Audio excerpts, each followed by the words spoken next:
Hello everyone, welcome back to my channel. তো আমরা second ডেতে চলে গেছিলাম তাকদাতে। তো তাকদার হোমস্টে ছিল এটা। যাওয়ার পথে আমি ভিডিওটা করেছি। ওখানে গিয়ে আমরা প্রথমে করে নিয়েছিলাম লাঞ্চটা করে নিয়ে তারপরে ইভিনিংয়ে আমাদের দিয়ে গেছিলো পকোড়া আর কফিটা, আর চাও ছিল, ব্ল্যাক টিও ছিল, কফি দেয়নি, সরি। তারপর এখানকার অ্যাম্বিয়েন্সটা ভোরবেলা তোমাদের দেখাচ্ছি কি সুন্দর। তখন আকাশ ভীষণ পরিষ্কার ছিল, আর এইখানে এনাদের যাদের হোমস্টে ছিল তাদের নিজস্ব নার্সারি ছিল। তো সেটাই এখানে আমি দেখাচ্ছিলাম। তো জায়গাটা খুব ভালো ছিল, পাহাড়ি একটা গ্রাম্য পরিবেশ, খুব সুন্দর ছিল।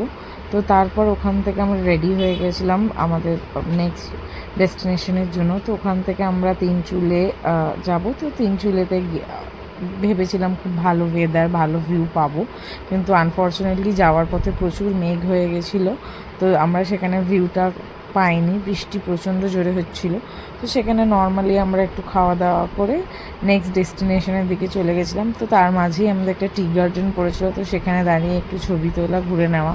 তারপর লামহাটার দিকেও গেছিলাম, তখনও ভীষণ পরিমাণে বৃষ্টি হচ্ছিলো। তো লামহাটাটাও আমরা বেশি উপর অব্দি উঠতে পারিনি, সামনে দাঁড়িয়েই যেটুকুনি দেখার সেটুকুনি দেখেছি। তো এইটা হচ্ছে তিনচুলের ভিউ পয়েন্ট। তো দেখতেই পাচ্ছ এখান থেকে নাকি সিকিমের পেলিংয়ের বুদ্ধা মূর্তিও দেখা যায়। আমি সঠিক জানি না, ওনারা তো তাই বলছিলেন। কিন্তু দেখতে পাচ্ছ চারিদিকে এতটাই মেঘ, কিন্তু পরিবেশটা খুবই সুন্দর আর বেশ ঠান্ডা ঠান্ডা ওয়েদার ছিল।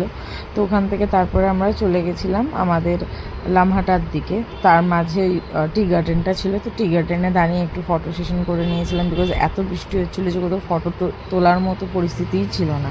সেদিন আমরা প্রচুর বৃষ্টি পেয়েছি, মানে এতটাই বৃষ্টি পেয়েছি। আর পাহাড়ি বৃষ্টি এমন মানে কন্টিনিউয়াসলি হয়ে যায়, আর ভীষণ জোরে হয়, যেটা টিপটিপানি বৃষ্টির থেকেও বেশি যখন হয় জোরে হয়। তো লামহাটার দিকে যাচ্ছি। দেখো লামহাটাতে আমরা বেশিক্ষণ থাকতেও পারিনি, এত বৃষ্টি হয়েছিল, মানে বলার মতো না। উপর থেকে কন্টিনিউয়াসলি এত জলের স্রোত নেমে আসছিল, যেহেতু একটু হিল এরিয়া, তো সেখানে জলটা উপর থেকে নিচেই নামে, আর জোরে বৃষ্টি হচ্ছিল। তো আমরা ওখান থেকে তাড়াতাড়ি করে বেরিয়ে গেছিলাম। তো আজকে আমাদের ডেস্টিনেশন ছিল লামহাটা থেকে আমাদের দার্জিলিং ড্রপ ছিল। তো আমরা সেই উদ্দেশ্যেই চলে যাচ্ছি দার্জিলিংয়ে ঢোকার মুখে আমরা প্রথমে পেয়ে গেছিলাম টয় ট্রেন। তো সেখানেই আমরা টয় ট্রেনটা দেখিয়ে নিয়েছি। তবে আমরা এখানে ঘুম স্টেশন আর ঘুমের যেটা মনেস্ট্রি আছে, এই দুটো কিন্তু যাওয়ার পথেই দেখেছি। আমাদের এক্সপিরিয়েন্স ওখানে হয়নি, বিকজ কিছু একটা ইস্যু ছিল, ওখানকার লোকাল ইস্যু, মানে প্রচণ্ড জ্যাম হয়েছিল। দেখতেই পাচ্ছ এখানে প্রচুর জ্যাম ছিল। তো আমরা গাড়ি থেকেই টয় ট্রেনগুলো দেখে নিচ্ছিলাম, আর টয় ট্রেনের যে টিকিট কাটবো আলাদা করে। তো আমরা ওখানে গিয়ে জানতে পারি যে